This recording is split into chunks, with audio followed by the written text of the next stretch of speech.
একজন ভাইয়ের একটা ভিডিও দেখলাম।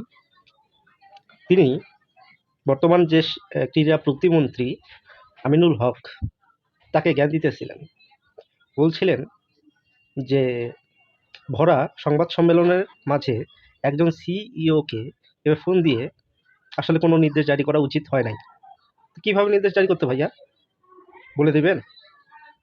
যাদের জন্য বাংলাদেশ একটা বিশ্বকাপ খেলতে পারল না, একটা টি-20 বিশ্বকাপ খেলতে পারল না, তাদেরকে কিভাবে আসলে বললে সুবিধা হইতো? সাংবাদিকেরা বিসিবিতে মিরপুর স্টেডিয়ামে ঢুকতে পারে নাই স্বাধীনভাবে। তো তারা তো আসলে অনেক ক্ষোভে ছিল না?